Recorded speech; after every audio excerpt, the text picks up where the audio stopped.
Again, I'm not claiming the problems are getting ridiculously difficult. What I'm claiming is I would always attack a problem in the simplest possible way. I do not believe the method that's presented in this section is the simplest way. However, it may be the only way to do the problem. I would like to say if there are rational roots, they come from a short list. And we've been talking about this for a while. What would that short list be? The factors of 36 divided by 1, which would be 1, 2, 3, 4, 6, 9. You get the idea. I mean, it's a list. But when I say a short list, you're not going through them all. You're going through some of them.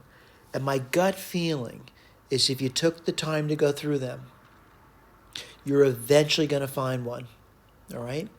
Now, which one would you find? The root would be x minus 4. I'm sorry, x equals minus 4. You'd find that. Now, what's remarkable is, let's say you didn't do the rational theorem, or you found it too difficult to go through that. By the way, once you do that, you divide by x plus 4, the polynomial, this polynomial over here. But I realize this section has nothing to do with rational root theorem, or at least not directly. They want you to use their method. All right, what's that going to be? Well, you got to get in proper form. And what's that proper form going to be? X equals, it's going to be y minus the coefficient on the square term, which is 1, divided by 3. All right? Now, granted, that's one of the milestones in the problem, right there. What do you do with that, though? And again, it's not easy, but you have to do this. You have to do y minus 1/3 cubed plus y minus 1/3 squared minus 3 y minus 1/3 plus 36 equals 0. And it's sort of nightmarish, but you need to do work.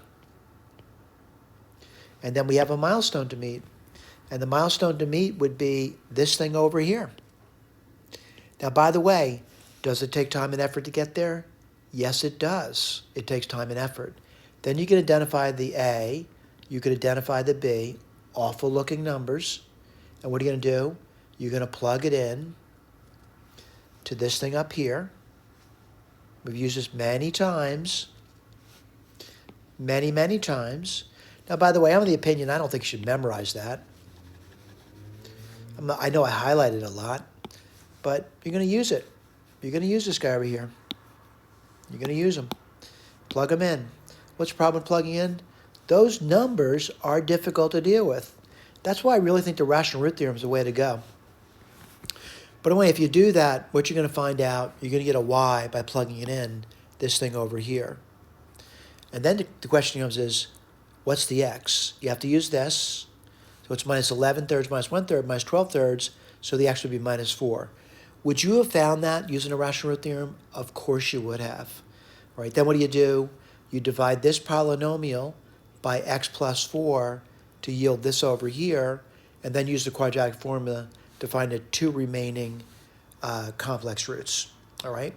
Again, if you're having trouble with this, I would say go back, look at the prior example, especially like problems number 1, number 2, number 3, number 4, and try to make sense out of it, out of what we're doing. It's tough, though. I'm not saying it's easy. It's a lot of work involved in that, all right? I put the little milestones down for you so you can meet those milestones as you move forward, all right? If you think I made an error again, please reach out to me.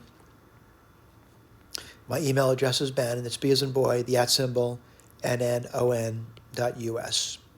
Thank you.